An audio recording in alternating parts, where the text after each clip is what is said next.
Good morning, everyone. My name is John Gravel. I'm Vice President of Lesman Instrument Company, and I head up the gas detection, analysis, and industrial hygiene segment of our company. I'd like to thank everyone for joining us for today's session about applying existing technology to help improve the efficiency of the industrial hygiene sampling process. We've heard from our customers that there's a backlog of sampling that was delayed because of COVID. And as we come out of this pandemic, there's going to be pressure to get back to normal as quickly as possible.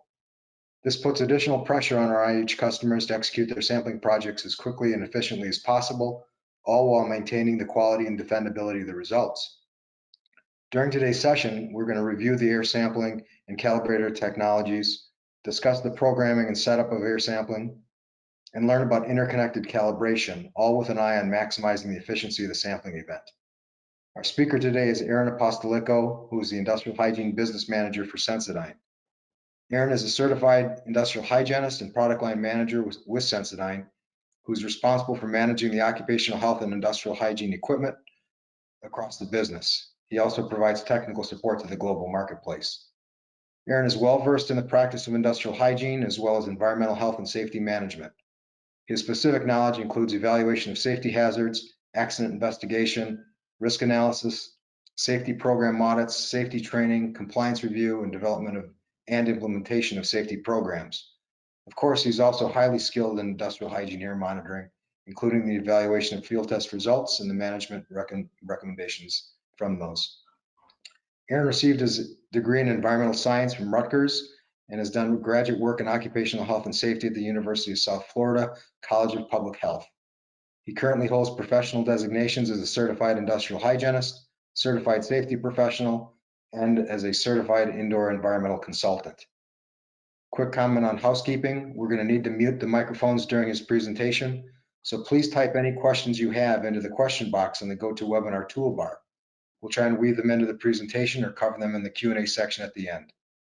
With that, we welcome Aaron as our featured speaker and thank him for sharing his time and expertise with us. Aaron, the floor is yours.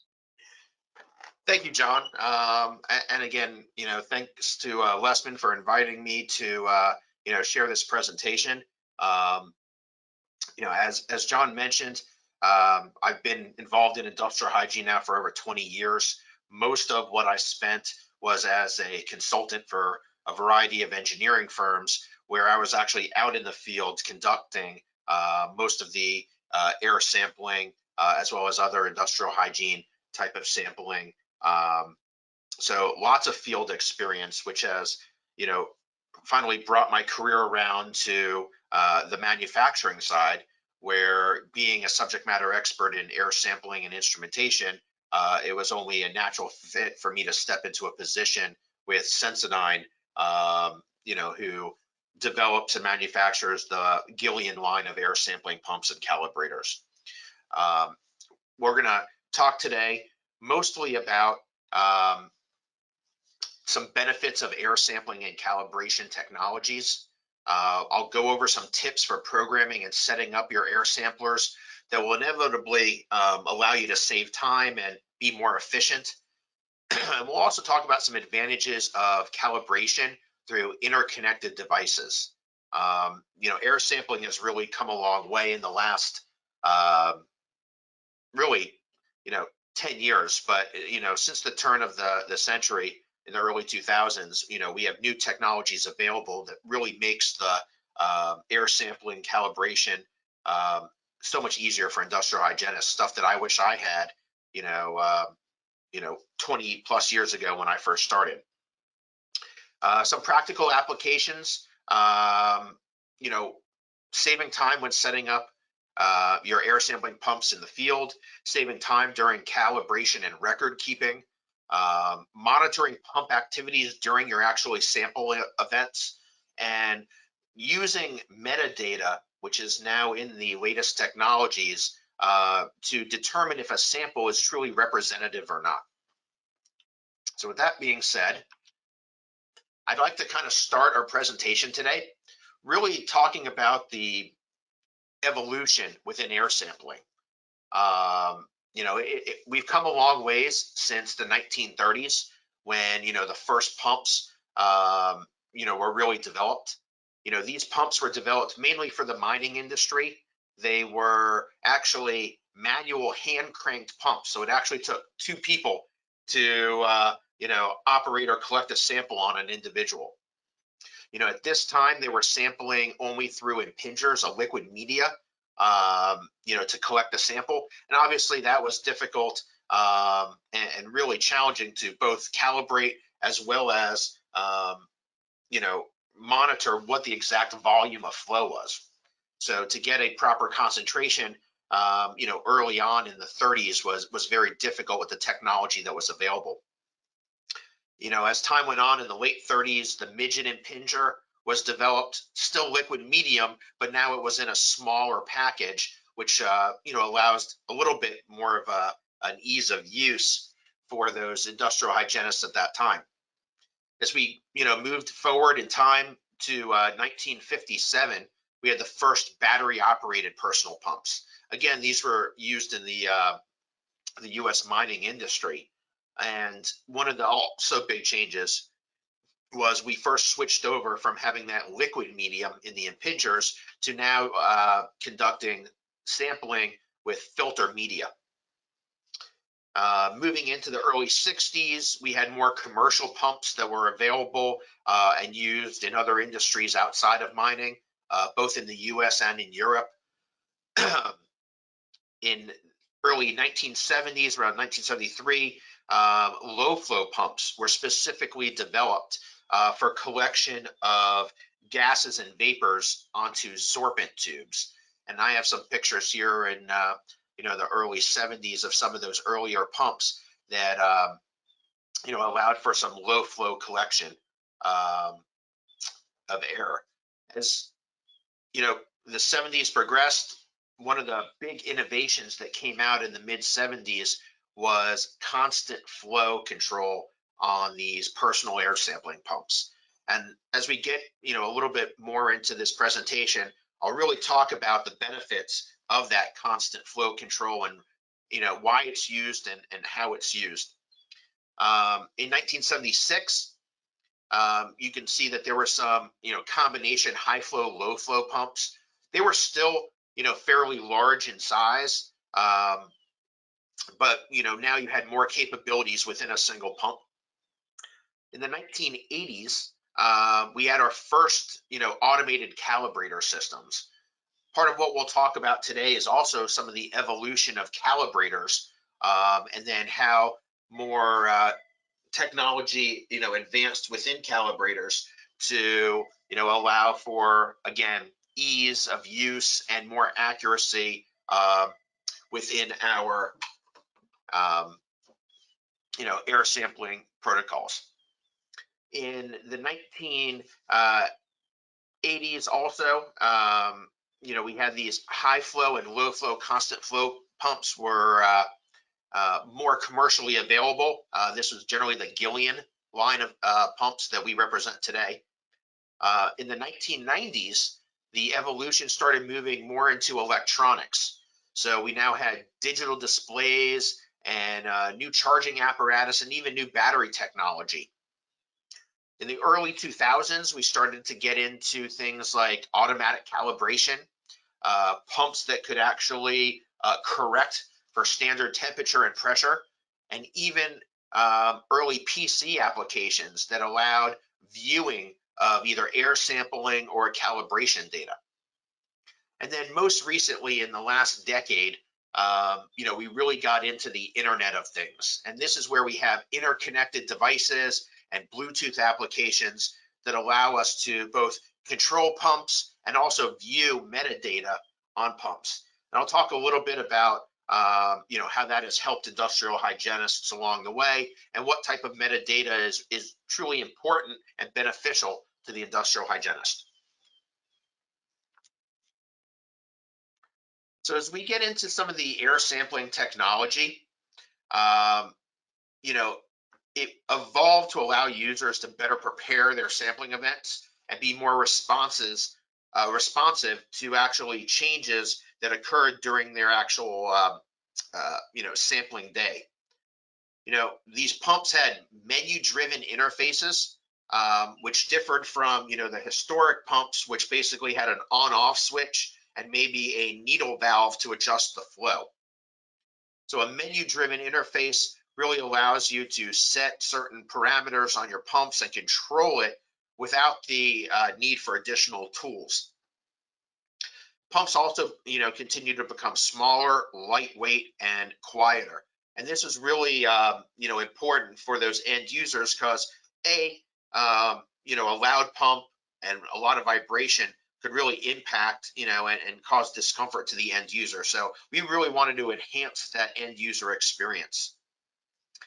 I mentioned earlier about the evolution of constant flow, but also the use of a constant pressure mode on some of these pumps and what constant pressure allows them to do, which is to use a multi-flow accessory to collect multiple samples on a single pump at the same time. And I'll talk a little bit more about that as this presentation continues. Advancements also allowed for a wider range of flow rates. Pumps early on, had flow rates generally for particulate pumps, between 1 and 5 liters per minute. And then you would need a separate pump for sampling for less than 1 liter per minute, or definitely getting into those lower flow ranges. But now, we're able to develop pumps that have a much more wide dynamic range and can still hold the consistency required for that accurate flow rate and volume. And then lastly, as we move into a global economy, having pumps with, multi-language capabilities, which allow, users to interface with it all over the world. Some other technological advancements that really enhance the performance and provide that greater versatility, were some of the programmable features that have been implemented. Now, this allows people to, start a sample at a given time period, collect a sample for a predetermined time or predetermined volume, or if they want to collect, shorter term samples, but multiple times over the course of the day, they can all program this in. Another aspect with, what I call a smart pump, or the more technologically advanced pumps, is the capability to data log the event. And this is really what's happening with the pump and the airflow and the environmental factors throughout the sampling event. And I'll talk a little bit more about why that data is important to the industrial hygienist, how to use that data to help, better plan and prepare for changes that might occur during the day.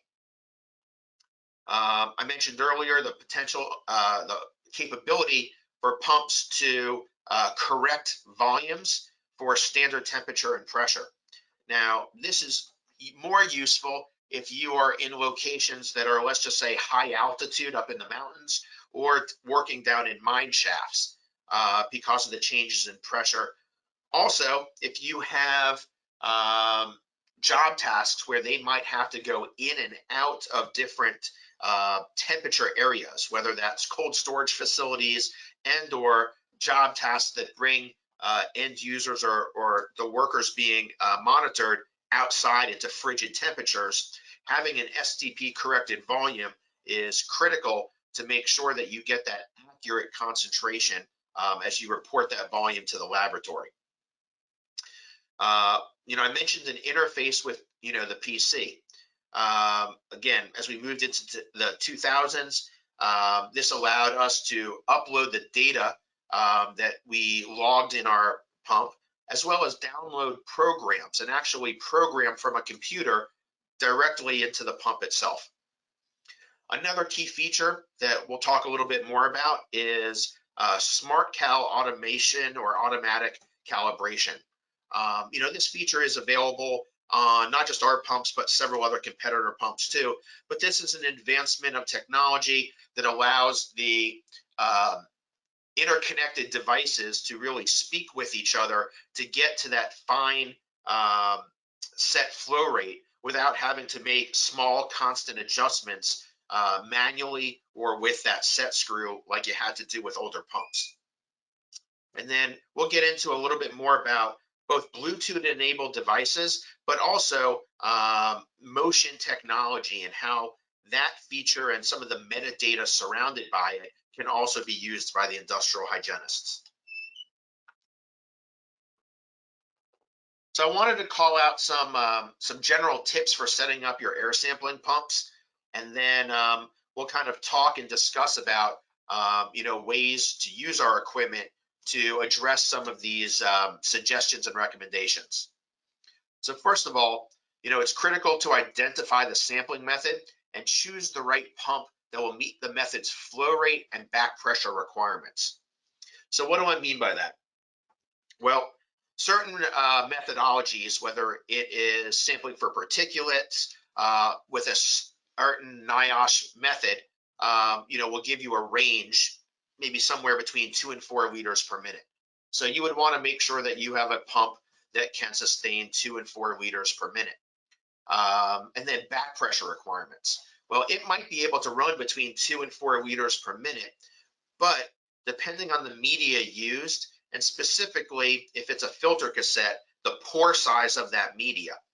The pore size will dictate the back pressure required, and the different back pressure requirement may be too much or cause a pump to fault. So you would want to make sure that you chose a pump that had the back pressure capabilities to work with the sample media to follow the method that you are intending to do. I bring this up because some of the newer technology within the pumps actually provide the back pressure in real time. So you can see what that back pressure is when you first connect the pump and know if that pump's going to be able to meet that back pressure requirement. Next, you can determine if you want to manually start or stop the sample, or if you want to set a program that will allow a specific collection requirement. So as you think about your specific application for that day or for that sampling event, you want to ask yourself, do I want to manually start it and be there at the end of the shift to manually stop it? I know when I went out to the field a lot of times, I was collecting anywhere from 5 to 10 samples in a day. It really determined, how much range of control I had over the people being sampled, so I can actually follow them around, check on their sample pump, check on their activities, and make sure that the media was not becoming overloaded. So one of the things that I had trouble doing was making sure that everyone was either in the same place at the end of the day where I can stop a collection, or as people scattered earlier in the morning, that I get everyone together early in the morning. So if I wanted to prepare a sample, I can set it for a specific start time where I know it'll start on all of those employees at the same time, and I can set a specific stop time. Or I may want to set it to collect a certain volume in liters, or I may decide that I want it to collect for exactly 480 minutes of runtime, which is really what the OSHA inspectors are looking to collect to be representative of that 8-hour TWA. An additional item that I want to consider, again, as we look to maybe regain some of the lost collection over the past year during COVID, was if there was a potential for me to collect 2 samples on one individual, that's within the same similar exposure group. Now, again, the Gil Air Plus is a unique pump that it allows for this to occur in both high flow and low flow constant pressure modes. And I'll talk a little bit more about what that is, but you could essentially collect 2 cassettes, or a cassette and a tube, or multiple tubes, anywhere from a single tube up to 4 tubes in constant pressure mode. Next, you want to determine how you will calibrate your pump and if auto calibration is available and appropriate.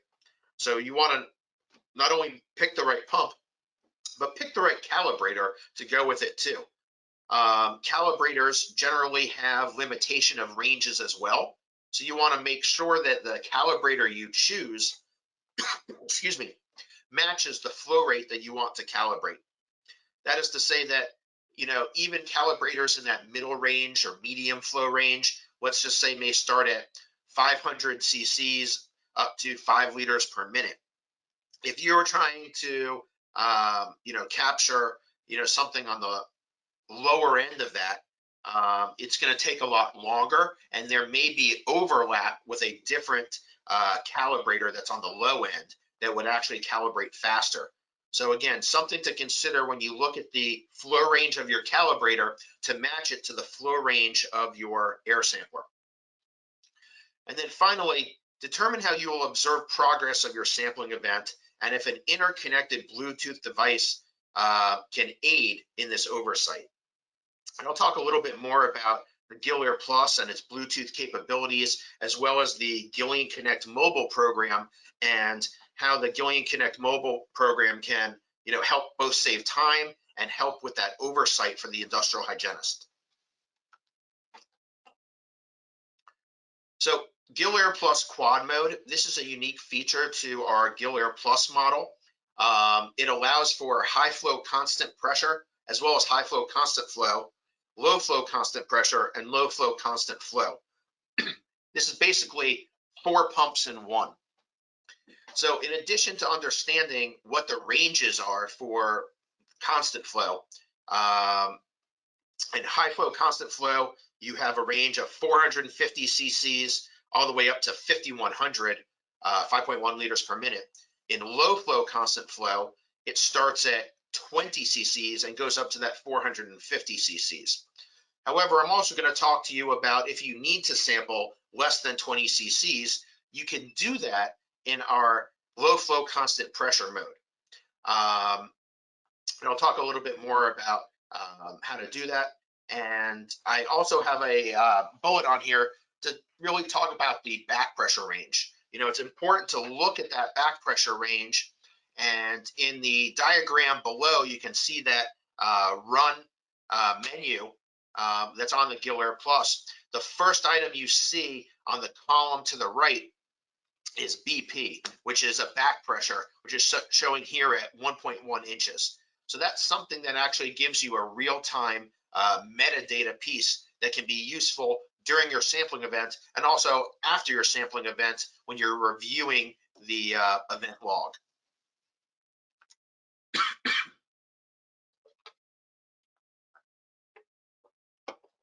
So talking about constant pressure control. For those of you who are not really familiar, who have never really used constant pressure, what it does is it allows that vacuum, that constant pressure, to remain the same across multiple orifices, critical orifices.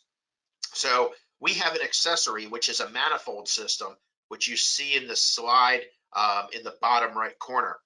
And you can sample anywhere from 1 to 4 tubes simultaneously. Now you may be collecting side-by-side samples, or you may want to sample for 2 different analytes under 2 different methodologies. What's great is you can actually set the flow rate on each one of those absorbent tubes individually. They don't have to all be at the same flow rate because the flow is actually controlled with a needle valve that is on each one of those individual tube holders. And the constant pressure keeps that flow rate the same as long as that needle valve is in a constant position.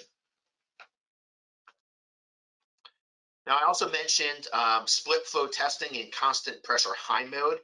Again, this is a unique feature to our Gil Air Plus, but what this can do is allow you to, let's say, collect a metal sample as well as a charcoal tube or sorbent tube sample, or if you want to collect 2 different types of particulate samples, or if you're looking to run a metal scan as well as a hexavalent chromium sample, you could run these during a welding event using the high flow constant pressure mode on the Gil Air Plus and our high flow manifold system.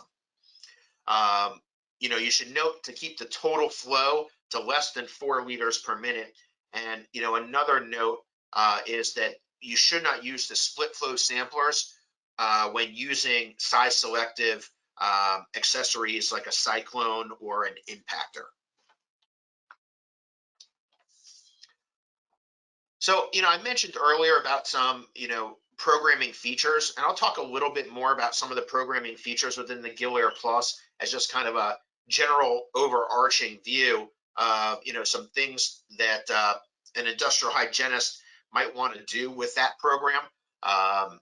And again, this can add for that ease, as well as, to ensure that you're not having to run over or run calculations based on extended shifts, or to get that 8-hour TWA based on either a shortened sample period or an extended sample period. So, these advanced pumps have, as I mentioned earlier, have a menu, and the menu can allow you to identify and actually label your sampling event right into your pump. And then when you create a report and interface with a PC, you'll have that specific, identification associated with the media and with the pump event. You can actually enable a pre or post cal reminder, which will prompt you to both collect a pre-sample calibration point, as well as perform your post calibration sampling. If you're sending this out in the field with maybe a technician, this is a good way to make sure that that post calibration action is performed. Auto fault retry. A lot of today's pumps have this capability where if your pump faults out due to an overpressure, or you pinch a hose line, that it will try to restart, and you can actually set it. The Gil Air Plus pump, for example, will restart every 3 minutes for 30 minutes, and then it'll give up. So it'll try to restart up to 10 times. Usually in 30 minutes, if there was a crimp in the pump, it will have self-rectified itself, or someone will have noticed that their pump stopped running, and then the pump will retry and start. One of the things to note with the Gil Air Plus and pumps that do this, it will record the volume and time only of the time that it was running. So let's just say that, it took 5 retries, all right? That would be 15 minutes. So when you saw your total time, if you were, starting and stopping it manually, you would see that it was actually 15 minutes shy of the actual runtime and volume than what you had seen with the start and stop. However, if you were in a program mode and you had it to collect a certain volume or run for a certain amount of time, it would not count the time that it was faulted in that runtime. So it would continue to run to get to that, 480 minutes, let's just say, of runtime. Enable the user mode to limit the display functions acceptable to the wearer. A lot of times an industrial hygienist wants to program it, start the program or start the sample, and then lock it.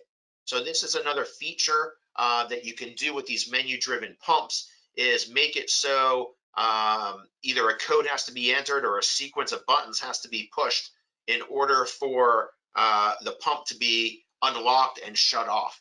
And this prevents, certain tampering from some of the end users. And then, of course, there's a power on mode. And if you were to set up your, sampling and calibration, ahead of time that morning, you shut your pump off. And then when you're ready to sample, you just turn the pump on, and then it automatically starts that program or automatically starts sampling at the time that the pump is powered on. So this is another one of those features that can allow end users who are maybe not as knowledgeable about the pump just to be able to hit the one button to turn it on, and that's all they would have to do. The pump would start up, run the program, shut off at a specific time, and you'd be able to collect your sample.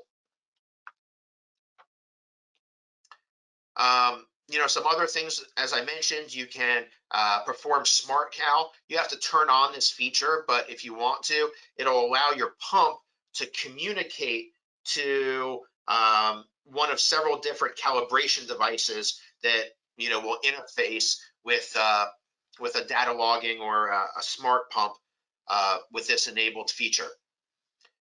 There's different run options that you can choose, such as, if you have the standard temperature and pressure setting on your particular model, you can set it where it'll automatically, correct the volume and flow rate based on the temperature and pressure sensors that are integrated into that pump's control board.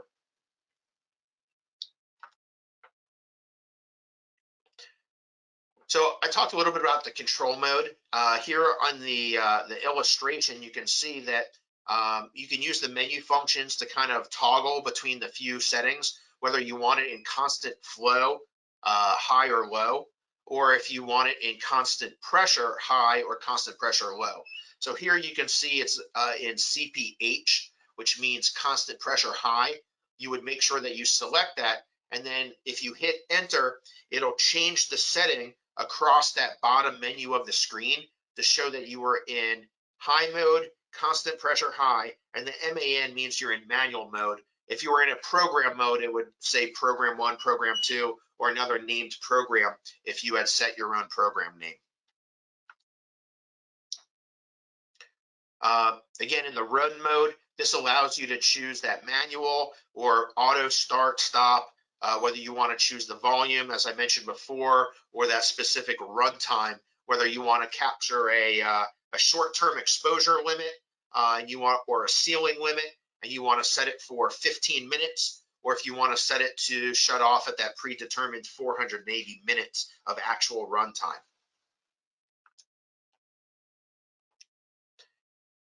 So you can manually set up a program within your pump. And again, setting all these features, within the programming run setup, or as I'll talk about shortly, you can actually perform or set your program up with our Gil Air Connect PC application, and then actually download that program to one or multiple pumps. So that's an advantage if you're going out and you want to set the same program for, let's say, 5 samplers. You don't have to manually enter in all of these preferences and settings into each individual pump. You can actually put our pump on the docking station. It's connected to our PC application, and then create that program in the PC application and download it to all 5 pumps at once. Event review. So, an end user or the IH really can review what occurred during, the snapshot of that day. So the things that they'll review will be things like, what the back pressures were, what the total volume was, runtime, if there were any faults that occurred. It'll display all this information, and then you can actually review it on the pump itself. Or if you have the PC enabled pumps, the data log pumps, you can actually download this information and create a report within our PC application. There's also some maintenance items that you can actually do. You can reset your pump back to a factory default settings. There's certain internal sensors that you can actually calibrate yourself, and that is there's a barometric pressure readout. So let's just say you're going from sea level to Denver or the Rocky Mountains, and you want to recalibrate your pressure sensor based on the location that you're at. You can actually go in and reset that barometric pressure setting to make sure that it is reading accurately at your new pressure due to elevation. And then, you can always adjust the contrast or brightness of your display too. And this allows you to, see it better if you're working outside versus inside, daytime, or, that early morning when it's still dark out, or late in the evening if you're collecting on a second shift, third shift, or swing shift.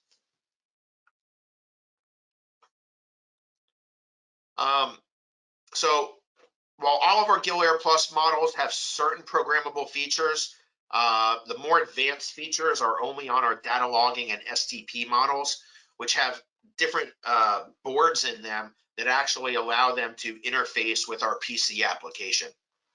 So, in this mode, more complex programs can be written, which allow, again, that user to set, longer or extended, sampling events, or even days. If you want to set a pump on a docking station that's powered and have it start 3 weeks from now, collect 5 minutes every hour for 8 hours straight, you can set the program to do that.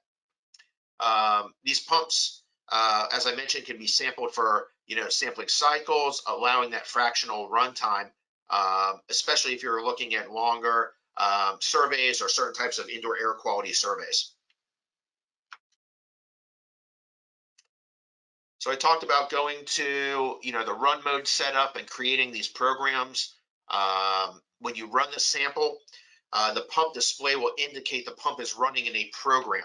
So rather than starting it manually, when you go to start a program, it will let you know that this program is running, and you can confirm it's the program that you specifically called out with those specific steps in mind. Now I kind of want to switch from the pump side a little bit more towards the calibration side, and talk a little bit about SmartCal automatic calibration. The Gil Air Plus and Data Log pumps and SDP models have this feature that you can connect your Gil Air Plus to a number of different calibrators. So this would include our Calibrator 2, our Illian Calibrator 3, our Sensidyne GoCal, the TSI 4146, or even the BIOS Defender.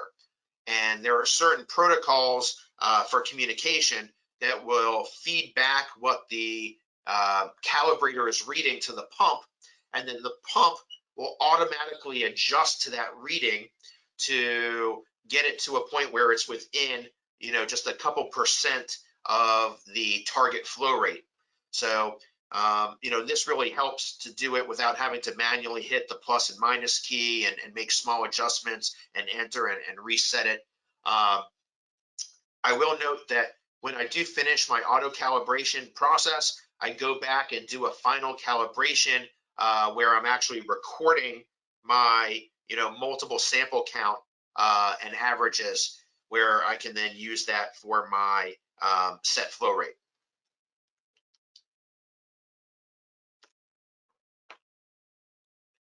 So some things about SmartCal: the dock must be powered and connected to the calibrator using the specified cables.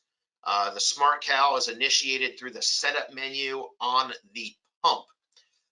You'll enter into the setup and scroll down to SmartCal. You'll use the plus or minus arrows to choose which type of calibrator, and then you'll return to the main menu and go into the calibrate screen, and then you'll follow the prompts to complete that auto calibration.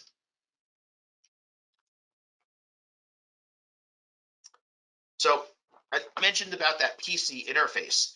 All that metadata, which we talked about being the runtime, the back pressure, the flow rate, the faults, is recorded and data logged throughout the sampling event.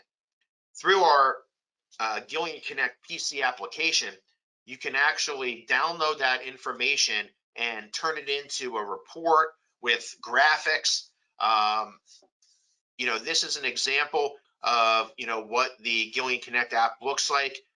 You can see in the column on the far right side of the photo that there are multiple pumps connected and downloaded into the system, and it shows that those pumps are actually being charged while that is ongoing. In the diagram that you can see, it's showing both the back pressure and flow rate over the course of the day. And then it also is showing a line where the back pressure set point was. Now, this graphic can be useful in your final report, but you'll get the more detailed data by clicking the event and actually creating or generating a report. You can also export that report as a CSV file as well to save it into Excel if you choose to manage your data that way, as opposed to our Illian Connect software, which is a database program. So I mentioned creating a report. This would be an example of what a report would look like. What's nice about this is it allows the end user to type the field notes directly into this report. This could then, be utilized with the sample data as part of the final documentation for the sampling event. So you can put in information specific like the worker's name, the worker ID, the shift, the location where they were working or their similar exposure group, and description of their work activities. And then all of the other information about that sampling event will be generated into this report. I mentioned programming the pump with our PC application program. So under sampling programs, you can create your own program, you can name your own program, and then you can complete what kind of steps you want it to take. I know one of the programs I created or helped create for a customer is they wanted the pump to start at 8 a.m. and run till 12, shut off when the workers generally go to lunch, so it's not actually sampling during their lunch hour. And then restart at 1 p.m. and run until 5 p.m. At the end of the day. So you can set these parameters up within this Gil Air Connect program, and then upload it directly onto one, two, or all 5 of your pumps or more pumps that you need with the same program, and it's just that much easier and it's more efficient for that IH. So Bluetooth and motion detection, this is available in our STP and data logging pumps.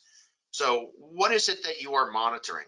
Well, first of all, the age of IoT, Internet of Things, and interconnected devices allows us to remotely start and stop items. We're using this more with smart house items like your air conditioning, your garage door, all sorts of other items in your house that you're able to control with your phone or tablet. We felt that this is only or this should be applicable to air sampling pumps as well. So this feature allows you to start, stop, and pause a sample and view what's going on. This can really be useful if, let's say, there's a restricted area, a confined space, a hot work zone that is cordoned off, and you want to see what's going on with that sampling event. So, when you're within range, and again, there's limitations with Bluetooth devices, and this is usually, anywhere from, on the low end, I'd say 10, 15 feet, all the way up to 50 feet is typical. As long as there's not major walls and solid devices between you and the pump, you should be able to get a good signal. And the things that you can look at are, A, is my pump still running? B, what is the back pressure? Is it stable or is it spiking? That's going to indicate whether there's loading on the filter or not. You can see that there's maybe gradual loading across the day, but maybe something happened. They were exposed to a large cloud dust and it really started to load the filter cassette. Well, you might then have to stop the activity, change out the filter cassette, or you may determine that it's going to cause your pump to fault and either stop your sampling event or again change out that media. If the pump did fault, you can actually view this on your tablet or phone. And then it's also going to give you, how much volume is collected, what your runtime is. And then what you can see is this color-coded chart in the pictures. So what that color-coded chart is displaying is the motion. So we don't have the capability of tracking the exact locations of where things are going, but we can track how much movement they've had over the course of the day. So yellow means that the person is wearing the pump, but they're really not active. They're generally in one location, sitting or standing, but there's slight movement, but not really walking or moving around. Green means they're up, they're walking around, they're performing activities with multiple steps. And then there's the red. Red is a good telltale sign that the end user took their pump off and set it down. This is zero motion for an extended amount of time. Even if someone were sitting in a control room, they would still be having some motion through natural breath, natural moving. They're not perfectly still. So if you see that you have, long periods of red on your sampling event, you might want to question what's going on with that person or that activity, and, ensure that it's not moving, and why it's not moving. And then again, you can graph live sample data for review and then download that, at a later time. Again, you can monitor and graph flow rate, start, stop the pump, check multiple pumps in the same area. I know, as an industrial hygienist in the field, fiddling with an end user's pump that's still hung around their waist is, a little bit uncomfortable for a lot of us. So rather than having to check all these parameters and actually be hands-on with that pump, we're able to do that through the Bluetooth app and interconnected device. This really allows that sample integrity. As I mentioned, maybe you don't want them to be active a lot, but when you're trying to compare apples to apples, let's just say post-event, or you have two people in the same similar exposure group, and one person has a much higher exposure than the second person, one of the things this metadata allows us to do is, compare what type of activity level they had during the course of the day. So maybe one person in that same exposure group sat in the control room for 80% of the day, while the other person whose sample indicated their motion was 80–85% green was out in the plant and out being exposed to whatever hazard is being collected or analyzed for. So here's just a quick, recap of our Gil Air Plus. It has that quad mode air sampling, which allows the, 4 pumps in one and really that dynamic range. That auto fault recovery system. You can monitor with your mobile device if it has a Bluetooth enabled feature. You can perform that smart cal automatic calibration. You get advanced data handling and reporting features. You have a high back pressure capability to ensure you have enough back pressure to perform your sampling over your full shift and not fault out. And then on STP models, the capability to calculate a corrected volume based on changes of temperature and pressure throughout the sampling event. Started the presentation talking about some evolution with air samplers. Now I want to talk a little bit about, some evolution as it pertains to calibrators. Bubble burettes were what I was taught in school, many, many moons ago. They're actually still in use today. And generally these are, these highest NIST traceable because they really don't change in size. They're accurate. They still use the soap bubbles. Gillian came out with a line of, more technology, but still using that same burette concept with our Calibrator 2 wet cells with optical sensors. So now, rather than having to use a stopwatch to start and stop the timing, we have optical sensors that actually trace the soap bubble. As it passes the first sensor, it starts the timer. It passes the second sensor, it stops the timer and gives you a flow rate. And then as you collect multiple samples, it'll actually average that sample for you. Some other types of calibrators out there are Venturi and laminar flow calibrators. There's mass flow sensors. There's calibration systems that use pressure transducers, as well as like the hot wire anemometer technology to calculate that airflow. Then more recently, I would say, in the last 20 years, the evolution of dry cell calibrators, which, are less hands-on, don't require, a messy soap solution, have come into being. And even within the dry calibrator technologies, advancements have been made. And I'm going to talk a little bit about some of those advancements. Again, although soap bubbles in volumetric burettes are still today used, Improvements allow users to increase convenience while maintaining accuracy, precision, and stability. And I wanted to mention, accuracy, precision, and stability, because these are three separate features that you want to make sure your calibrator and pump are communicating.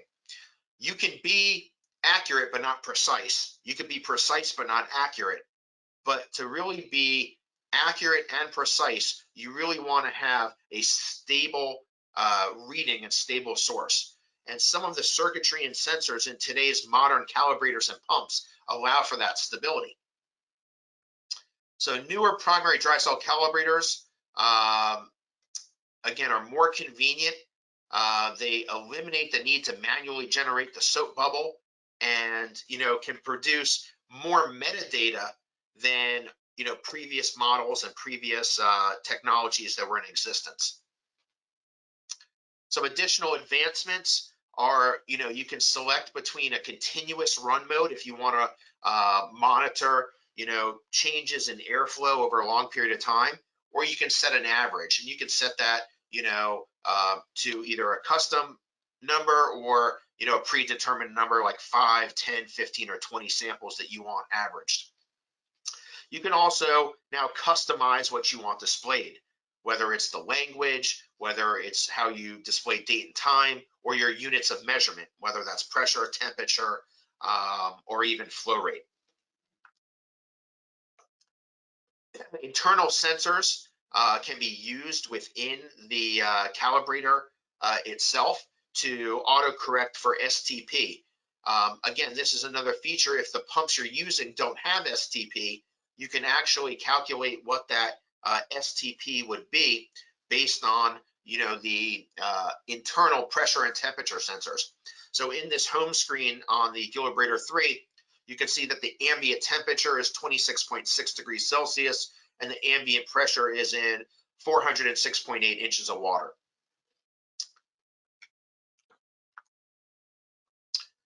Other advancements that the Calibration 3 have, which is really unique and beneficial, are performing statistical averaging and sampling, standard deviation between individual samples. So I talked about being both accurate and precise.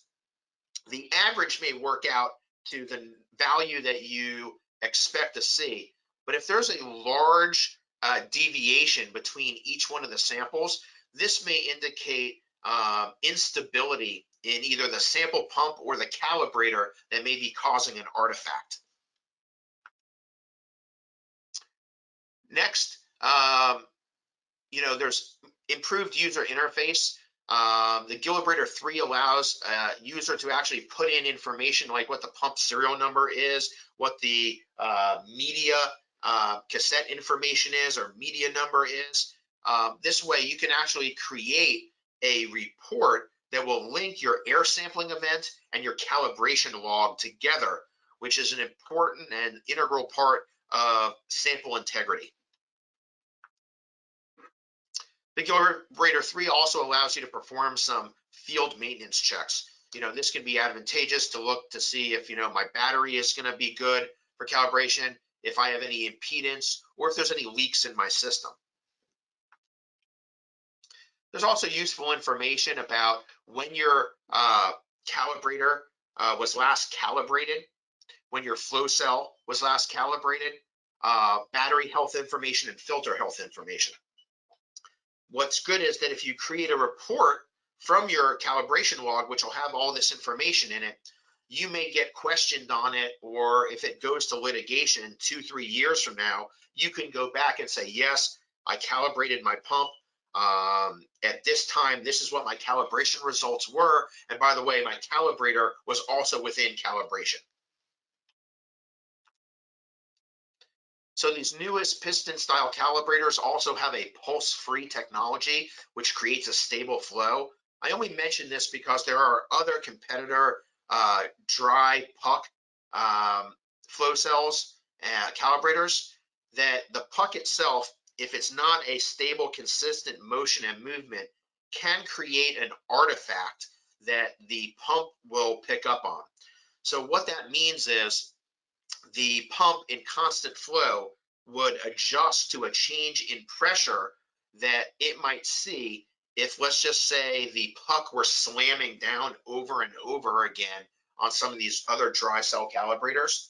So we solved this problem with the Gillian Calibrator 3 by creating this valve that allows for a very stable, consistent flow rate to be measured, because the puck oscillates within its tube instead of being drawn up and slamming down consistently. Again, we have boards within our Calibrator 3 flow cells that take multiple points of flow rate measurement, as opposed to just an optical sensor that could become misaligned.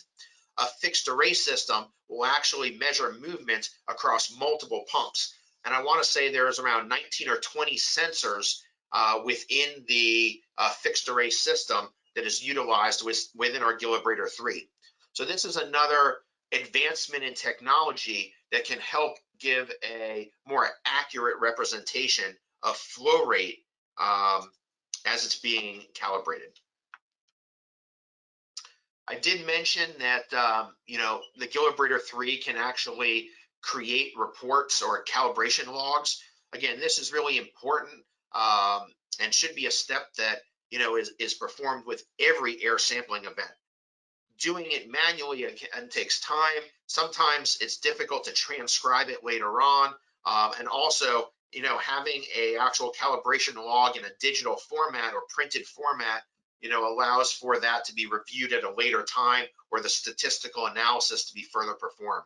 So this is just one of those other time-saving features that also allows that sample integrity and calibration integrity to be maintained, kept, and stored on file. That is my presentation for today. Again, if you have any questions, Lesman is a great source of information as well. You're absolutely feel free to get in contact with me. This is my information. Thank you guys for attending today, and thank you, Lesman, for hosting. Aaron, if you've got a second, we've got some questions that have popped up. I'm hoping you got a couple more minutes for us. I do, absolutely. Let's review some of those questions.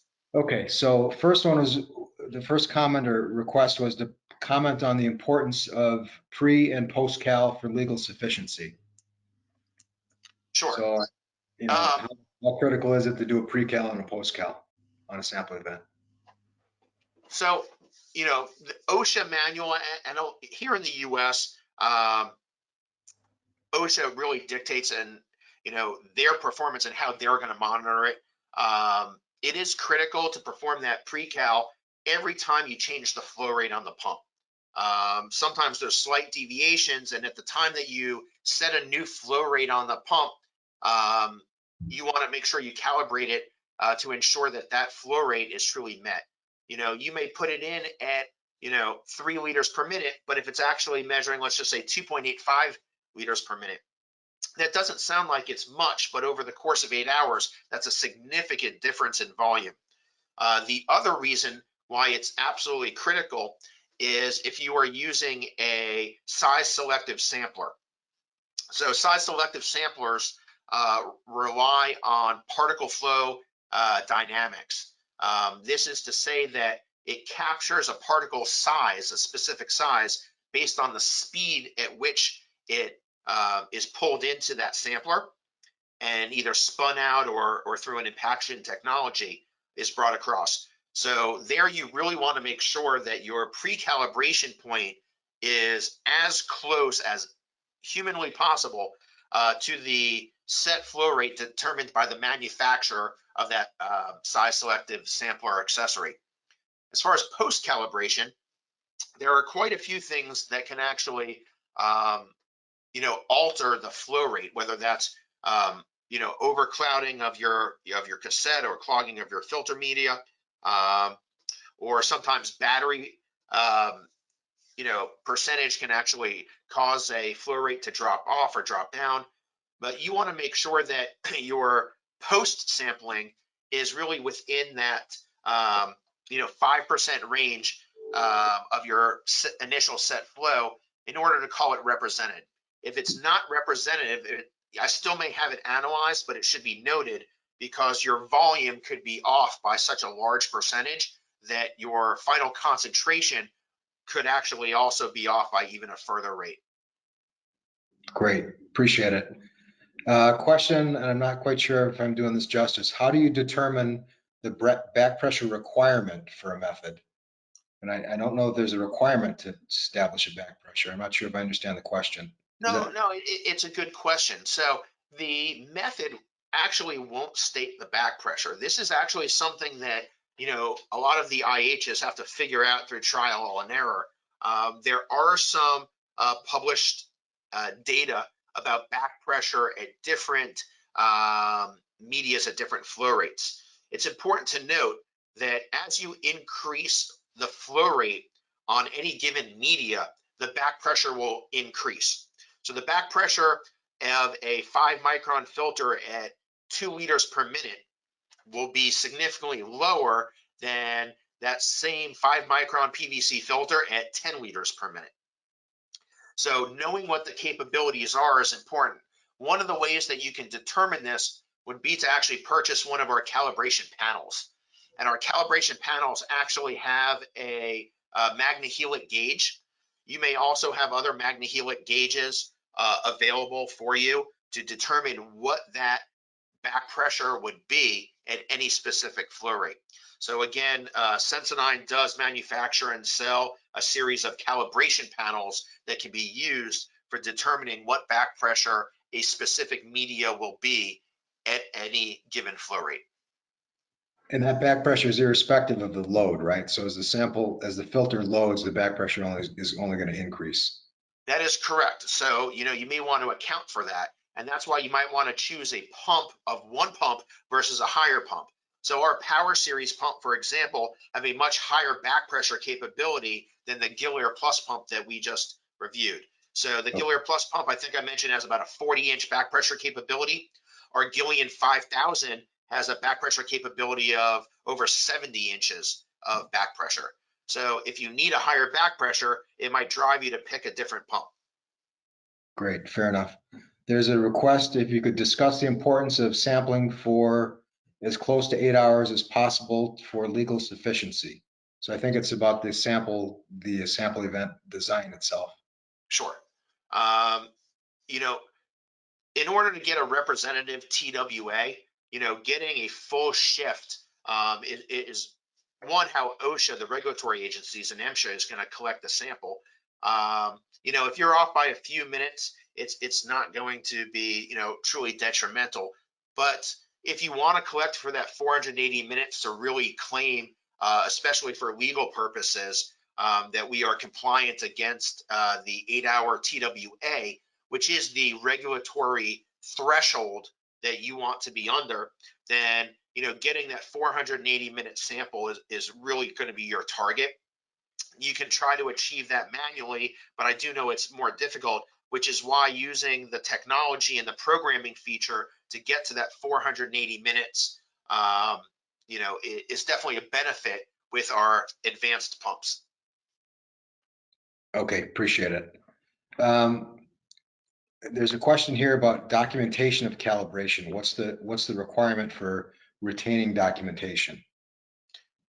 So documentation retention, there are some, specific rules and laws within OSHA of what is considered, document. My feeling is, and in my experience, I always assumed that any air sample I took could get litigated, and it might not be litigated for years to come. So unless your organization has a specific policy as far as retention, I always hold on to these documents. I have actually been called or deposed by attorneys for cases in which occurred several years earlier. I know it's hard to recall, but one of the first questions that the lawyer asked me was, okay, you performed your field sampling event, were your pumps calibrated? Do you have any records or documentation of that calibration? The second thing they asked me was my calibrator calibrated? Do I have any records or documentation of that calibration? Yeah, trying to poke holes in it. Yep. Wow. Okay. There's several questions about whether this presentation has been recorded and will it be available. And the answer to that is yes, it will be sent out as a follow-up email to the attendees. We'll also have it posted on our website and on our YouTube channel. Appreciate those questions. I don't see any others, and we've actually gone 5 minutes over. Aaron, I really appreciate it. For the audience, if there's any other application questions, feel free to give us a call. 800-953-7626. If you don't know who your account manager is, feel free to ask for me, John Gravel, and I'll make sure that you get taken care of. Or feel free to email me at johng@lesman.com. If you have questions about any of the other technologies we support, as mentioned, our webinar series are posted on our website and on our Lesman Instrument Company YouTube channel. A request, I guess, for the audience. If there are topics that you'd like us to cover in upcoming webinars, please send me an email with a suggestion. We've got access to lots of product and process specialists like Aaron, and we'd like to understand what the customers are looking for, what information would be helpful. So the same request, if you can email me at johng@lesman.com with your suggestions or ideas, I'd greatly appreciate it. We want to make sure these are impactful and valuable for our customer base. So at this point, if there are no further questions, I think we'll conclude the presentation. Again, thanks everybody for attending. Aaron, thanks again for your time and expertise. Appreciate it. Thank you, John. Have a great day, everybody.